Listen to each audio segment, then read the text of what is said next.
जय हिंद साथियों। मैं राहुल मीणा आप सभी का स्वागत करता हूं आपके अपने इस YouTube channel smart study approach पर।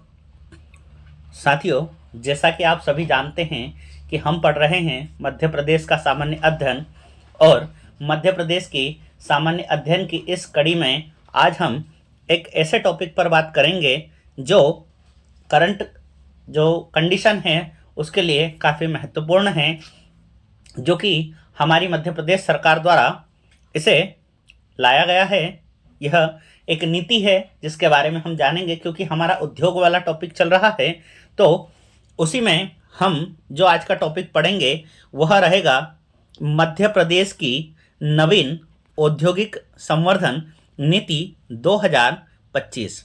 ठीक है, हमने पिछले लेक्चर में 2014 पढ़ा था, तो उसको करेक्ट करके अभी नवीन औद्योगिक नीति जो कि नवीन आ चुकी है 2025 में, तो आप उसे अपडेट कर लीजिएगा। चलिए तो आगे बढ़ते हैं और ज़्यादा समय ना लेते हुए, और अगर अभी तक आपने हमारे इस YouTube चैनल को सब्सक्राइब नहीं किया है तो अभी हमारे इस YouTube चैनल को सब्सक्राइब करें और बेल आइकन दबाना ना भूलें, ताकि वीडियोस की सबसे पहले नोटिफिकेशन आप लोगों तक पहुंचे और कोई भी वीडियो आप लोगों से मिस ना हो। और ज़्यादा से ज़्यादा हमारे इन वीडियोस के लिंक को आप लोग शेयर कीजिए। चलिए आगे बढ़ जाते हैं। और अगर आप लोग कर रहे हैं MPPSC prelims, assistant professor, food safety officer, MP SI, MP police, MP आबकारी, जेल प्रहरी, फॉरेस्ट गार्ड, MP पटवारी और व्यापम द्वारा आयोजित की जाने वाली सभी एक दिवसीय परीक्षाएं, जिसमें कि हमारे मध्य प्रदेश का सामान्य अध्ययन पूछा जाता है, तो आज ही जुड़े हमारे इस YouTube चैनल से और अपनी तैयारी को मजबूत करके अपनी सरकारी नौकरी की एक सीट सुनिश्चित करें। चलिए आगे बढ़ जाते हैं। और हमने अभी तक क्या क्या पढ़ लिया है, तो याद रखिएगा, हम मध्य प्रदेश का गठन, मध्य प्रदेश का सामान्य परिचय, मध्य प्रदेश के पर्वत, मध्य प्रदेश की मिट्टियाँ, मध्य प्रदेश के जलवायु, मध्य प्रदेश की ऋतुएं, मध्य प्रदेश का भौतिक विभाजन, मध्य प्रदेश की जनगणना, मध्य प्रदेश के राष्ट्रीय उद्यान और मध्य प्रदेश के अभयारण्य। फिर अगला है मध्य प्रदेश के वन और वन रिपोर्ट 2023 हम पढ़ चुके हैं। और अभी जो हमारा टॉपिक चल रहा है वह है मध्य प्रदेश के उद्योग। ठीक है साथियों, चलिए तो आज जो हम पढ़ रहे हैं वह है मध्य प्रदेश की नवीन औद्योगिक संवर्धन नीति 2025। चलिए आज का हमारा मोटिवेशनल कोट्स है कि एकमात्र असंभव यात्रा वह है जिसे आपने कभी शुरू ही ना किया हो। ठीक है, तो हमें हमारी यात्रा को पहले प्रारंभ करना पड़ेगा, तब जाकर हम हमारे लक्ष्य तक, हमारी मंजिल तक पहुंच पाएंगे। क्लियर है इतनी बातें? चलिए आगे बढ़ जाते हैं। और हमारा जो आज का टॉपिक रहेगा वो क्या रहेगा, तो मध्य प्रदेश की नवीन औद्योगिक संवर्धन नीति 2025। और अगर बात करें हम इस औद्योगिक संवर्धन नीति की, तो हम इसे 5 बिंदुओं में पढ़ेंगे। सबसे पहले हम इसका सामान्य परिचय देखेंगे, इसके बाद हम इसकी प्रमुख उद्देश्यों को देखेंगे, फिर हम विभिन्न क्षेत्रों में या क्षेत्र के अनुसार जो विशेष नीतियां लागू की गई है, जिसमें हम 10 क्षेत्रों के बारे में जानेंगे, तो वो भी हम देखेंगे। इसके बाद निवेश प्रोत्साहन और किस प्रकार की सहायता मध्य प्रदेश सरकार द्वारा की जा रही है, और अन्य महत्वपूर्ण कौन कौन सी पहल है जो हमारी मध्य प्रदेश सरकार द्वारा की जा रही है, तो इन सभी को हम पॉइंट बाय पॉइंट पढ़ेंगे। ठीक है, चलिए आगे बढ़ जाते हैं और शुरू करते हैं हमारा आज का टॉपिक, जो कि है मध्य प्रदेश की नवीन औद्योगिक संवर्धन नीति 2025। ठीक है, सबसे पहला पॉइंट हम देखेंगे इसका सामान्य परिचय, कि आखिर यह पॉलिसी है क्या। ठीक, तो देखिएगा कि राज्य के औद्योगिक विकास को गति देने निवेश आकर्षित करने और रोजगार सृजन को बढ़ावा देने के उद्देश्य से इसे हमने तैयार किया गया है। यानी कि इसके द्वारा हम हमारे यहाँ पर औद्योगिक विकास करेंगे, हम दूसरे बाहरी निवेशकों को हम अपनी ओर आकर्षित करेंगे और ज़्यादा से ज़्यादा रोजगार का निर्माण हमारे शासन द्वारा किया जाएगा, जिससे कि धीरे धीरे हमारे यहाँ पर बेरोजगारी कम हो। और यह कब पारित की गई, तो याद रखिएगा इसे 11 फरवरी 2025 को इसे पारित कर दिया गया था। ठीक है, तो इतनी बातें समझ में आ गई। चलिए आगे बढ़ जाते हैं और इस नीति के प्रमुख क्या क्या लक्ष्य हैं, उन लक्ष्यों को भी हम देख लेते हैं।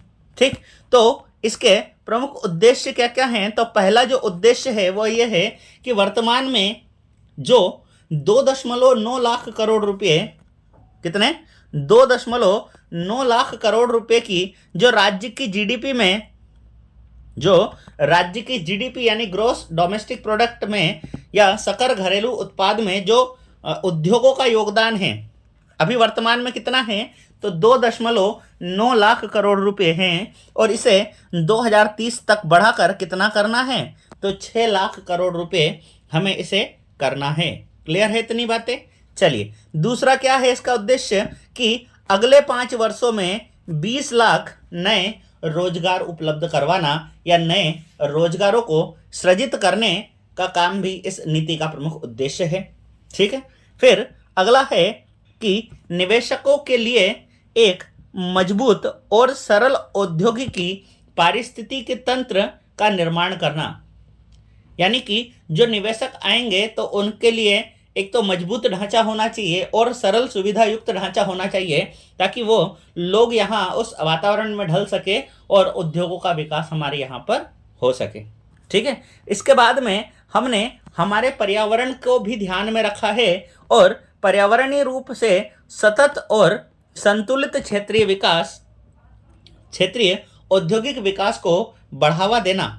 ठीक है, यानी कि हमें पर्यावरण का भी ध्यान रखना है और इसे संतुलित रखते हुए और इसे कंटिन्यू रखते हुए हमें क्षेत्रीय उद्योगों का भी विकास करते रहना है या उनको भी बढ़ावा देना है। क्लियर है इतनी बातें। सॉरी, आगे बढ़ जाते हैं और अब हम देखते हैं कि किन किन सेक्टर्स में या किन किन क्षेत्रों के लिए नीतियां बनाई गई है।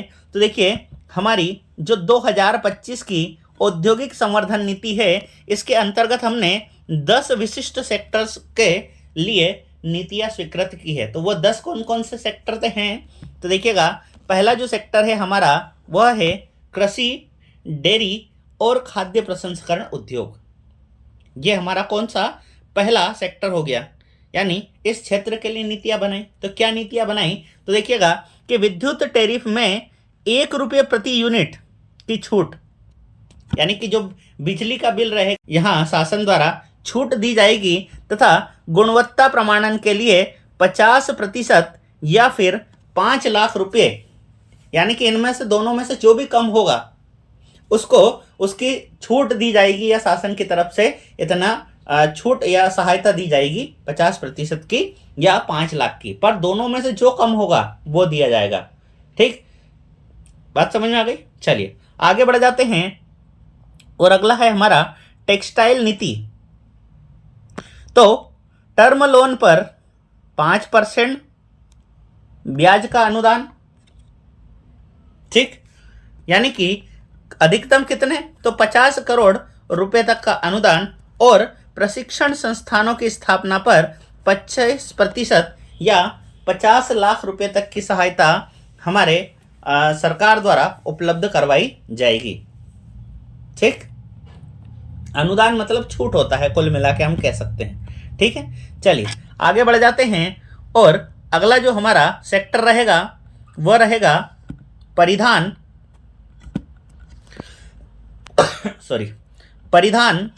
फुटवेयर, खिलौने और उसके सहायक उपकरण। परिधान मतलब ड्रेस, ठीक है, फुटवेयर मतलब वही जूते चप्पल उद्योग। ठीक, खिलौने और उनके जो सहायक उपकरण हैं उनके लिए नीति बनाई गई। तो इसमें क्या है कि प्रति कर्मचारी को 5,000 रुपये प्रति माह। कब तक? 5 सालों तक। और जो प्रशिक्षण के लिए हैं उन्हें 13,000 रुपये प्रति नए कर्मचारी के रूप में भी शासन द्वारा सहायता दी जाएगी। क्लियर है? चलिए आगे बढ़ते हैं। और अगला है एरोस्पेस और रक्षा उत्पादन प्रोत्साहन नीति, यानी कि रक्षा के क्षेत्र में भी शासन द्वारा जो उपकरणों का निर्माण किया जाएगा तो उसमें भी शासन द्वारा प्रोत्साहन दिया जाएगा और छूट दी जाएगी। ठीक है, तो इसमें क्या दिया गया है? तो विकास शुल्क में 25%, विकास शुल्क में 25% की छूट और गुणवत्ता प्रमाणन में 50% या फिर 10 लाख रुपए की छूट, जो भी दोनों में से कम होगा तो उसकी प्रतिपूर्ति किसके द्वारा की जाएगी? तो शासन द्वारा की जाएगी। क्लियर है इतना? चलिए आगे है फार्मास्यूटिकल नीति। इसमें क्या है? तो गुणवत्ता प्रमाणन लागत पर 50% या फिर 1 करोड़ 5 सालों के लिए।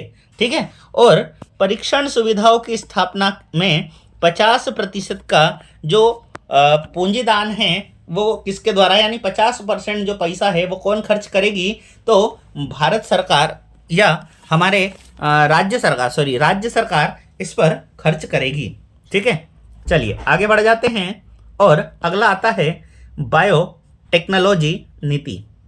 ठीक, अब ये रिसर्च एंड डेवलपमेंट के लिए संयंत्र एवं भवन पर 50% EFCI में सम्मिलित और परिरक्षण सुविधाओं की स्थापना में 50% का अनुदान हमारे शासन द्वारा दिया जाएगा। और अधिकतम कितना अनुदान दिया जाएगा?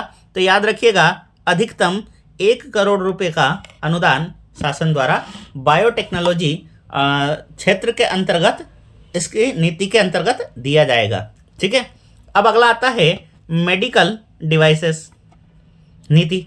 ठीक, तो रिसर्च एंड डेवलपमेंट सुविधाओं के विकास के लिए शासन द्वारा कितना?